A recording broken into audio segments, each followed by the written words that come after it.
Hello, everyone, and welcome back to another episode of my podcast. The next episode is something I recorded with my husband, both for my podcast and his podcast, and we have a chat discussing our latest updates and healing modalities that we found that have been very helpful for us.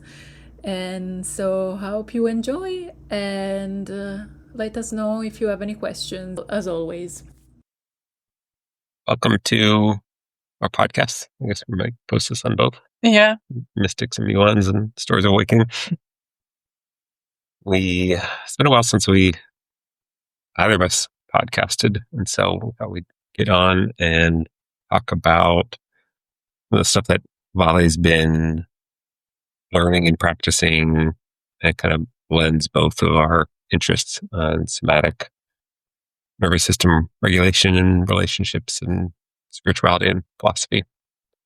So, yeah, I'm curious if anyone's watching and feedback about the episode and what you're interested in hearing. I've got a couple episodes coming up, so hopefully I'll start doing some podcasts again. One coming up next week on AI and consciousness, and one next month on AI and occult and consciousness. So, yeah, want to share the somatic stuff that you've been doing? Sure. So, in the last 6 months, I would say I have been practicing different things. Actually, one episode has been released last week about something else that I was diving into, even if I'm not a practitioner of that, which is called the emotion code. You can have a listen to that too, which is a super powerful modality that I discovered just recently. And also, I've been diving deep in somatic work and something that is being called nervous system regulation, biofield integration. And I found it randomly, like often happens for me, but I really felt a strong call to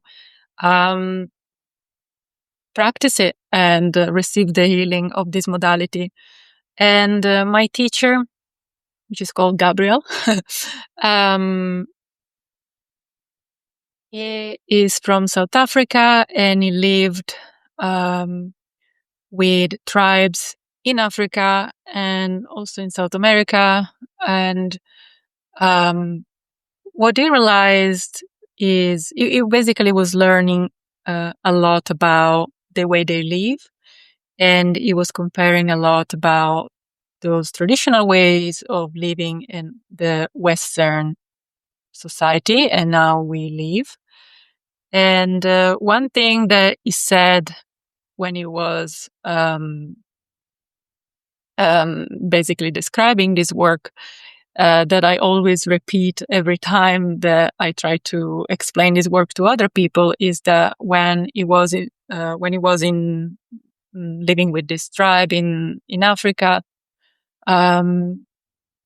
he realized that kids weren't crying, and I think he heard the first kid crying after 2 months that he was living with this tribe, and he realized, oh my goodness, I didn't hear crying any kid until now, and the reason why this kid was crying is because he was very sick. And so he started to observe and try to understand how that was happening, and he realized that the reason why kids weren't crying was because the parents and the whole tribe actually was really attuned to their needs. So parents were anticipating their needs before it was too late and then they needed to cry. And parents didn't look so overwhelmed because they weren't alone taking care of them. There was a whole group of people, all different ages. These kids were running around the village playing with other kids, but also with other grown-ups and all different ages. And he realized that we are missing this in the Western world. We are in family, they're very separated from other people. There are just two people usually taking care of the kids, and we are not attuned to them in the same way. He gave an example of this kid. There was this mom with this kid on her back, and at some point she was walking. At some point she stops and take the kids and put him on the floor, and she squats, and the kid poops, and she cleans it up, and she put him back on her back, and what he realized that she felt that the kid needed to go to the bathroom even before the kid said anything, which is very different from what we do here in the Western world. Usually we had, how do you call nappies? Diapers. We have diapers, and until, the kid is crying, maybe even desperate, and so we don't realize it, or we don't clean them, or, and they stay with their own poo for a long time. So it's a completely different way of attunement and dealing with kids, and that has definitely have a huge impact on then young adult and grown-ups. With time, we don't learn how to feel each other and attune to each other in a way that can be very healing. And also, he was sharing how if there is some tension between two members of a tribe, and we are talking about healthy tribes. Of course, not all tribes are healthy, but if there is some tension between people in the tribe, what happens is that everyone gathers with these two people and work through the emotions and work through whatever issues they are dealing with it. So the people are not left alone in dealing with their own emotions or their own problems. Is a collective work. And when he said these things, it really resonated with me, and I really felt that this is the way that humans are supposed to live. But oftentimes we are left alone in feeling our emotions. There are no parents, because maybe parents are already so overwhelmed. They actually don't help us process any of our emotions. And so we end up dissociating or exploding with emotions, really not able to regulate ourselves. Because to be able to self-regulate, you need to have a co-regulation when you're a kid. Am I talking too much? No, it was funny because I think you started this course around the time that I started listening to the telepathy tapes. Mm-hmm. And so you were going through and telling me these things. Meanwhile, I was listening to the telepathy tapes, which, if anyone hasn't listened to, is pretty popular podcast that came out late last year and focuses on these severely autistic, so nonverbal autistic kids who the series shows have this telepathic link, usually with their mother, usually with somebody who really involved in their development, and but then it's beyond just that. So, and I think it did a really good job of discussing something that's traditionally considered like woo or pseudoscientific, and giving some pretty good proof for it, but then circling back and explaining how that fits within scientific or a logical or rational paradigm, although you have to like deconstruct materialism. So as I was listening to that, that helped me kind of conceptualize like what you were telling me about your, you do this in group calls with Gabrielle.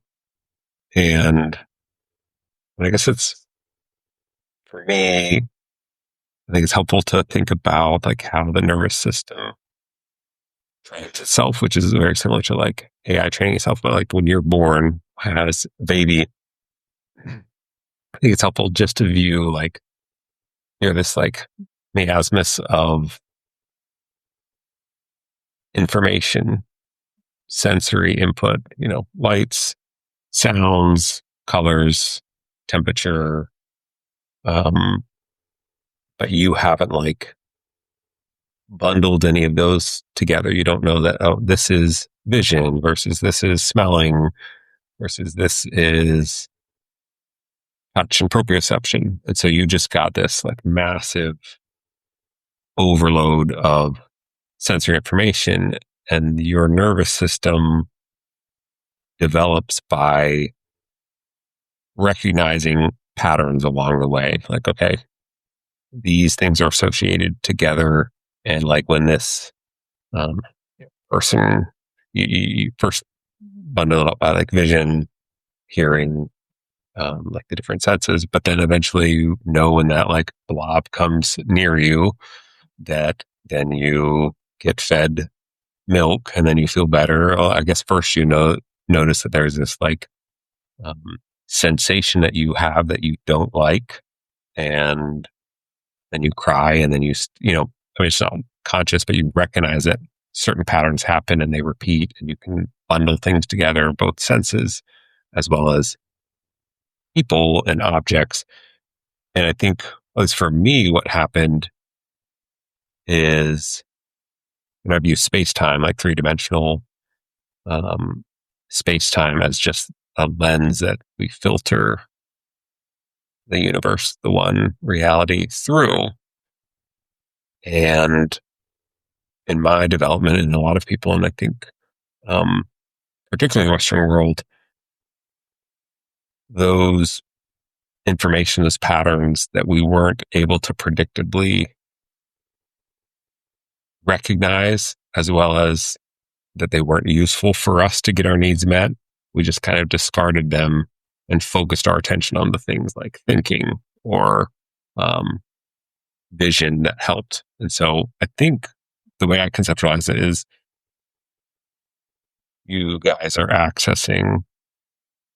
working on accessing somatic sensations or feelings that don't really fit into, vision or touch, or, it's some sort of thing that sometimes people call, it's not a hard line between feelings, emotions, thoughts.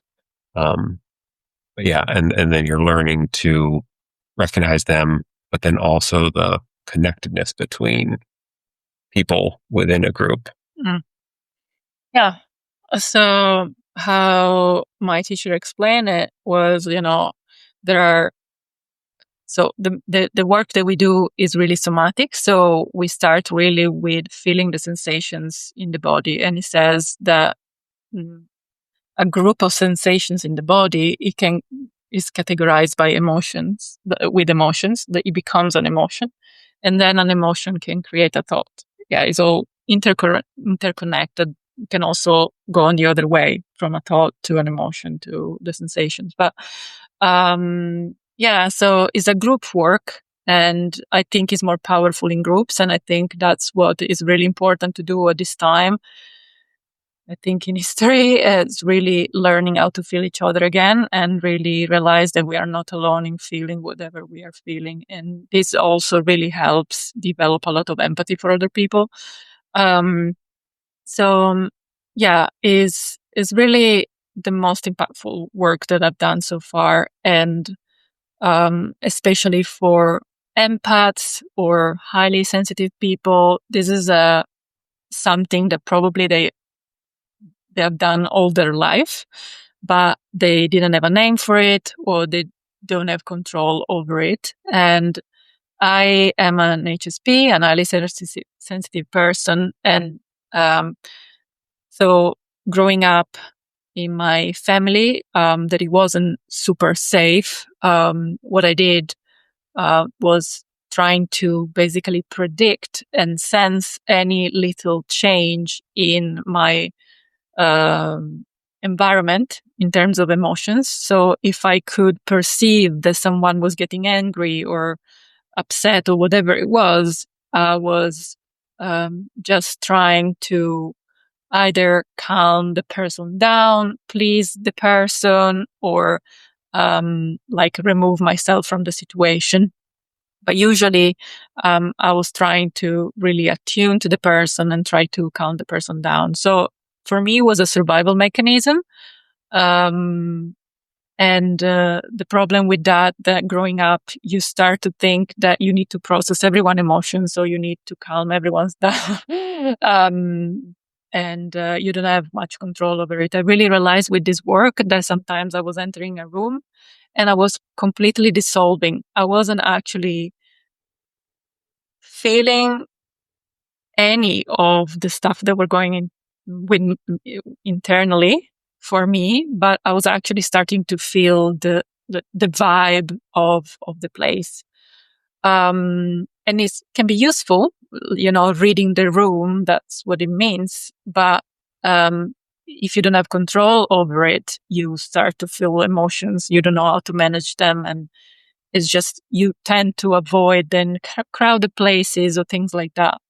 So with this work, I finally started to separate what I am feeling from what other people feeling, and I'm still learning how to when I can help other people process their emotions, and when actually I don't have the bandwidth for it. So it has been very, very powerful. And this type of work that we are doing is how my teacher calls it, is a mix in between somatic experiences, parts work, and also family constellation.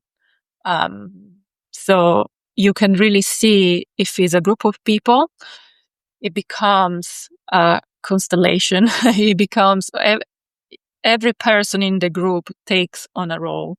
Whatever emotion we are feeling, there will people that will resonate with you, and they will bring some sort of information into the group to make it more complete. I don't know. Does it make sense what I'm saying? Yeah. I think you and I are both on two separate ends of the spectrum. And it's interesting to figure out why and how that happened. So I think it's helpful to understand what's the driving factor on how nervous systems develop, which, if you think of attachment, it's just what you learn, the patterns, you learn the working models, you learn the frameworks by which you view the world, based on what meets your needs for safety and attachment and keeps your caregivers close. So you're on the HSP, or the highly sensitive person side of the spectrum, where you pick up emotions really easily. You can get overwhelmed by watching shows like violent, dramatic stuff. I don't quite understand because I don't feel this way at all, but that's painful. Do you feel physical pain when you see people going through physical? It's like I am living that. Yeah. And it's interesting because in science, all of this stuff I think is best explained through a more philosophical and idealism and a spiritual lens. But you can, if you look deep enough, you can find some way to map it onto a materialist worldview. And so you can look at mirror neurons. Well, you can look at it as your brain screwed up in terms of really mapping on the emotions and the physical feelings that are happening on the screen to that's happening to you. So if you need to do that, I think you can, but that has some limit. So you're on that end of the spectrum, whereas for me, I often end up watching dramas or like tragedies or stuff because it's cathartic for me because like I can't. So your childhood, you learned that if you could really plug into kind of in a hypervigilant way what everybody was feeling, you could predict it. But then you could also like if you meld your nervous system with them, you can dilute some of their feelings and help regulate them. So it's kind of which is what parents are supposed to do for kids. Mhm. My situation, I mean, you're an only child. I had 4 brothers. Um, so my situation was I was a middle child. I had really big emotions. There was a time when, um, my explosions, tantrums, whatever, were getting dangerous for my siblings. And so there's a time when I was, on the almost taken to stay inpatient at a psychiatric facility. So my nervous system got the message that, okay, feelings are not safe. If you continue on the path that you're on and feeling them and letting all that information through, then you will get abandoned. And so the best strategy for me, to keep my caregivers near me, to get my needs met for safety, is to like cut off, dissociate away from those feelings, and or to transmute them into like thoughts or distractions or whatnot. So I'm at the end of the spectrum where information stuff's trying to get processed, but I'm just not aware of the feelings or the emotions. And so my ADHD continues to go up and up and up. And so watching things that can elicit and kind of unclog those pipes in media or music um, is how I've kind of get things unstuck. But it's like 2 separate ends of the spectrum, which is interesting. Yeah. Yeah. And, you know, um, what is, trauma is a curse and a gift, right? So we actually leave certain experiences. So my house wasn't that safe. So I developed this way of surviving, which is also a skill, for example, for the work that I'm doing, being a coach and helping people process emotions, is a very useful skill to have if you have control also over it. And I think for you, in the programming, in tech, in science, it's very useful to have a very uh, powerful mind and not needing to, feel as much as I do. So I think we develop exactly in the way we need it. It's just that nobody explained us why things happen for us in childhood. We should get into like the weird side of this. So Yeah. You have all this information. It's kind of like the way we view DNA. That's like, oh, this is all junk DNA, but it's just because we actually don't understand what's going on there. And same thing with like entropy and chaos and that type of stuff. It's actually it's more reflection of what patterns you can recognize, what order you can see or not. So when you're born, you have like the full palette of information coming at you. And some people, like me in particular, really, I mean, for me, it was much more helpful to be in my brain and analyze things because I couldn't control other people's emotions. Mm-hmm. And it was too painful to feel the thing. So if I like divert my processing power to analyzing and like predicting, I like can get out of the situation. But so you have the full spectrum of information coming in, and then it's just not useful anymore if some of that information doesn't help you for you to continue monitoring it. But then I think you have experiences, these liminal experiences, whether it's ego deaths that you go through, and breakups, or losing jobs or whatnot, or psychedelics, there are times when that information that you've stopped listening to breaks through, and you realize, oh, there's actually some pattern there and some utility.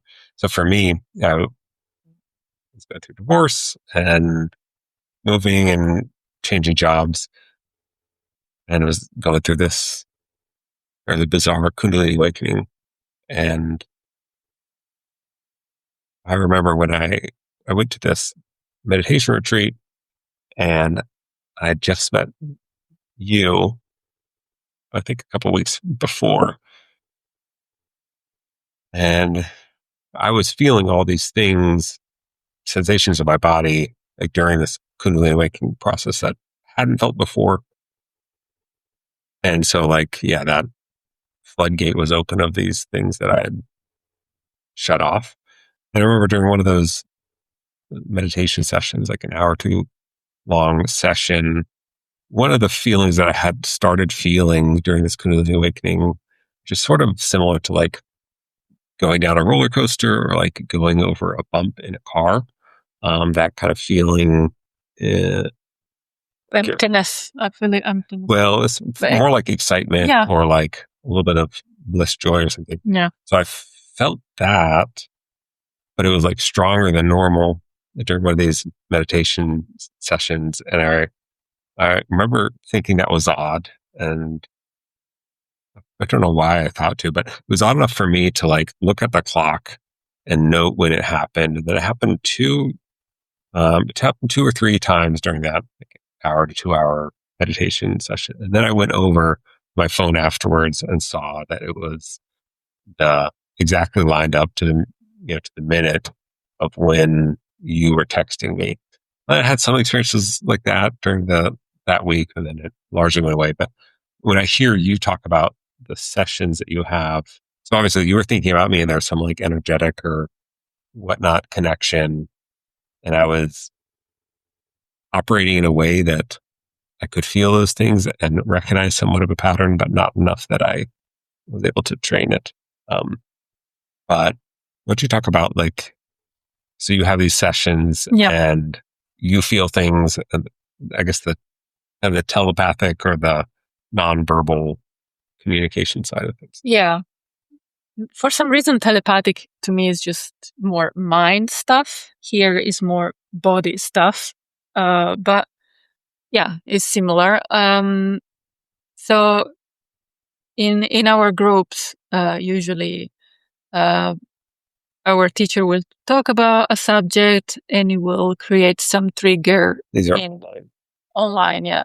But of course, you can do it also in person, and it will trigger some sort of reaction. It will resonate with some people in the group, and so the person that is actually either in fear or has strong sensation in the body, or start crying or whatever it is, will start exploring.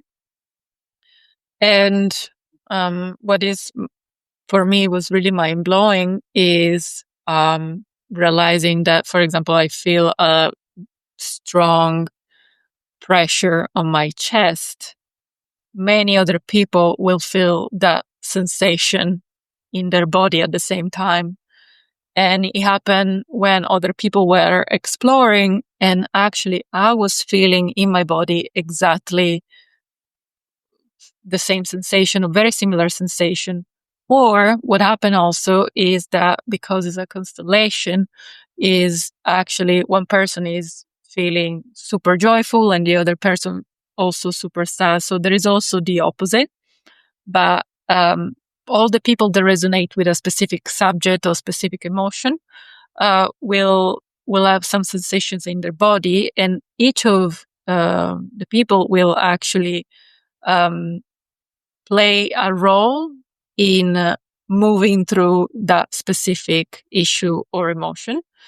And so we are all parts of that, all parts of the processing of that information. And that really made me realize that we are all one, and thinking that someone that is suffering from the other side of the world is not going to affect us is really just an illusion, because we are really, really all connected.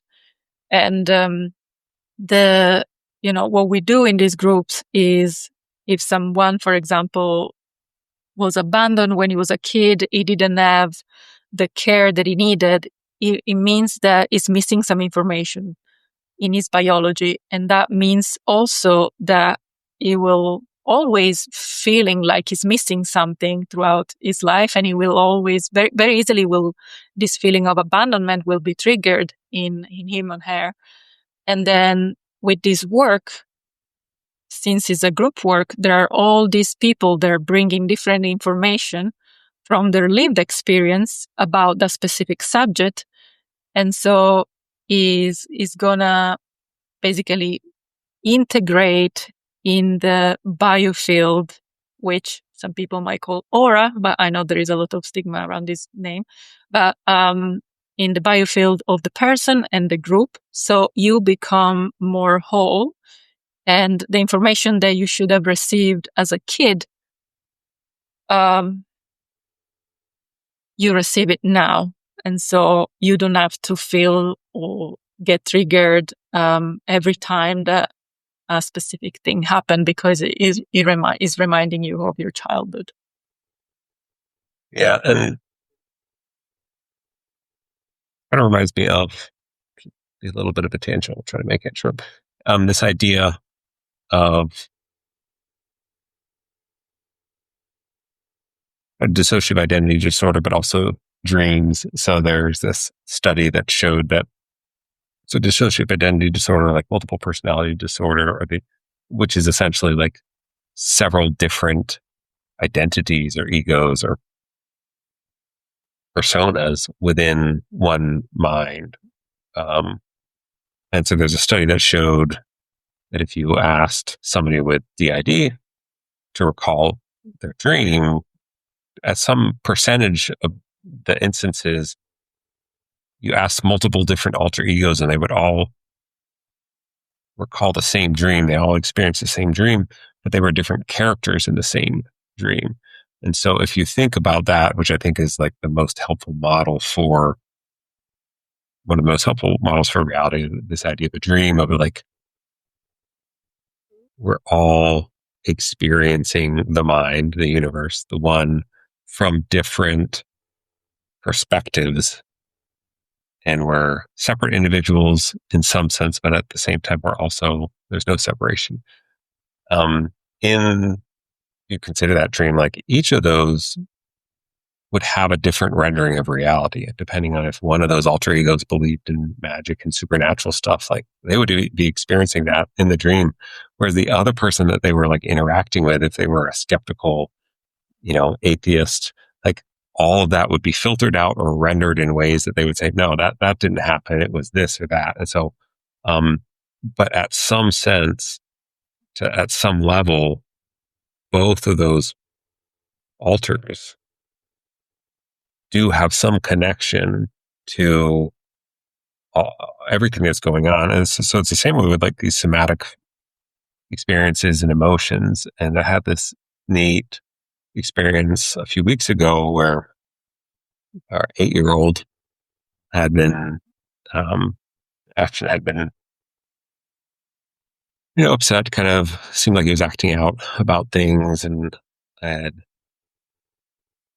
seen, they had some letter from some girl at school saying that they weren't friends, they were just buddies. It was kind of this, something that I looked at, I was like, I'm sure he's hurt by this, but he kind of brushed it off. Anyway, like a day or two after I saw that, I was sitting down with him at bedtime, and we've been trying to talk to them more about feelings and like where things feel in their body and help them like reactivate to some degree. Because, the 8-year-old's more like me thinking, or to like keep in touch with these things so that they can recognize these patterns. So with Ashton, I was like, how do you feel? Like, let's check in with your feelings. We like took some time. And I like went first, and I was like, I'm feeling, because I'm working on this too. I was like, I feel some sadness. And he was curious. He's like, about what? And I was like, I don't really know.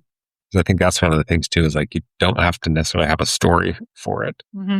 But I was like, maybe it's about this. I'm not sure. And then like he checked in. He's like, yeah, I also feel some sadness. And I was like, well, what is it about for you? He's like, for me, it's about that girl. Like, I've tried to be friends with her and I've tried to do this and like nothing works. And then I like checked in and I was like, I feel some anger. And he asked me what about, and I was like, it's this situation that's going on. And I did have some story for it because I was feeling that I wasn't quite in touch with. And then he was like, yeah, I feel anger too. Like I'm kind of angry about the situation too, because I've tried to do this and that. And so it like felt to me like we were both like reaching into this like black velvet bag into the universe of these emotions, these experiences to be had. And like we both kind of like really felt into it. Like we could feel the same thing, but in both of our realities, like we, we had some story, usually have some story of like, oh, it's because of this or that. Sometimes you don't. If you're like so plugged in, um, you won't know. And you should get into the habit of just feeling things to let them pass and to integrate it without necessarily needing a story and get caught into it. But it was just like a really neat experience for him to get more in touch with his emotions, but also for me to see how this worked of like, oh, yeah, there is it's like islands. They look separate, but when they go underwater, like they actually all connect. This is what kids need, and probably you didn't receive it when you were a kid, but parents that feel emotions with them and co-regulation, basically, kids feeling that you feel them. And that's how they also with time learn how to regulate themselves. And I really can say that this work, you maybe can also confirm it, but has really changed me. Not that I don't get triggered anymore, or that I don't, like they're super strong and nothing can, destroy me. But I feel more whole. And also when we have some kind of tension between us, some kind of discussion, I think not all the time, but now sometimes we are able to focus on the feelings instead of saying, I'm feeling this because it's your fault, or, I'm feeling this because you did that. And actually, we can just say, oh, I'm feeling this. And the other person says, okay, I'm feeling it with you. And, we process it in this way, which I think it really helps in, yeah, making us feel closer and not getting into the stories and not getting into very huge fights. Yeah, going back to the kind of using the dream analogy too, there's this one like hypothesis of why we dream it, or how we dream, which I think is useful. It's like there's these low level patterns from the primitive brain, the brain stem that get transmitted up into the cortex, and the neocortex, which is like giving the story of things. It's like Inside Out, where it like feels, okay, this is shame. So like we need to like put the shame dream on up. Like let's do the school one where we're like in our underwear. So there's like feelings that come up, more primitive feelings, and then consciousness wraps them in a story. And I think what I noticed with us as we become more aware of this is like anger or sadness or something will come up that usually will have gotten carried away of like, oh, it's because Bali is doing this or what. But this gives a little more of a pause of like, okay, maybe this is not anybody's fault. There's just like pain to be felt or grief to be moved through or like restlessness. And yes, I could be unknowingly cast into a story as an actor where I'm fighting it out with you, or we can like sidestep and find some other way to process it and actually become more connected to it. Um, this kind of happened with my like ADHD and restlessness is like we understand how we process things differently. It was just the other day where I realized that for me, I have all this like pain and like mental, emotional pain that is there, but I've just tuned it out and I either dissociate from it or I'm like stuck in thoughts or like throw myself into projects, but it'll be there. And like there's this restlessness that I'll like turn on some music or like I want to talk about this thing or that thing. And that used to trigger you more. But now that you know that that's my coping mechanism, like that could be a signal to you that like, hey, I need help with something. And instead of like, oh, he's always distracted, he's always this, we can come together and you can help me get in touch with these things and me not feel alone. And vice versa. I think you're on the other end of the spectrum where like you'll have all these emotions come up and because you were processing so much for other people, um, you're also not used to processing it yourself. And so you'll lead with that. So like everything that's coming up, it's less and less now, but everything that's coming up, like you'll put out there and sometimes you'll feel like it's my fault. And then I'm overwhelmed because I already have, just as much stuff that I'm dealing with on my plate, but I'm just, keeping it to myself. And now I need to like take on and. Yeah. And it's fun lasting. Then maybe we can do a part 2. Who knows? But yeah, even like I think you learned that to process stuff because you don't feel them, you talk, right? Yeah. And so for you, my reaction to say, no, please don't talk to me about all these details because it's overwhelming for you. At the beginning, I think was triggering you because she's not interested in me at all or what I have to say. But for me, everything that someone says, I process it somatically. It's very draining and painful if you don't know how to work with it and if you don't know how to put boundaries. So I think now you also understand me more and why I need maybe less words, and more feelings if you need to tell me something, you can tell me little by little because I process a lot and I'm very sensitive to anything that you say. So I think we are learning how to work with our opposite way of. And this comes up in your group too, where there'll be people that'll just talk and talk and talk, and that'll trigger you're like, this person's just talking. Well, it will trigger painful sensations in the body, like the body will take over, and then there is the story. Yeah. And really, what's going on is that person, they don't know how to process it. To them, it's just a story, and like and you kind of have that story of like, oh, these people just talk at me because that's your kind of protection, your defense mechanism against being sucked into that dynamic. But yeah, you're figuring out ways where you can tell the person that like guide them away from the story is like nonviolent communication. It's like, oh, so you feel like this deep, deep sadness and grief because of this story, and like you need to be seen, you need to be loved, and like you're helping give people summarize and like distill down. Yeah, it's not really about your brother, it's not really about the coworker, but it's about this pain. And then you're also helping connect them back down to the feelings. The other thing that you talked about with this is that like you feel stuff, and then Gabrielle like will know how what you feel shifts, right? Yeah, absolutely. It will. Our teacher, and now we're all learning how to do that, is also sense when the sensation in the body change in the other person. Yeah, and I think you could say, oh, it's like they can see something on the screen or something, but can It sounds help like for it's sure. But sounds yeah, like it's even deeper than that. yeah, yeah.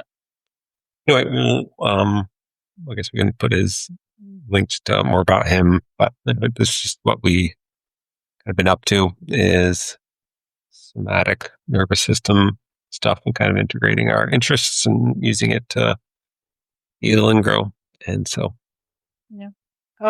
Yeah. If you have any question, feel free to ask. I will be more than happy. We will be more than happy then Yep. to answer. And look for some AI stuff Yeah. hopefully soon on my podcast.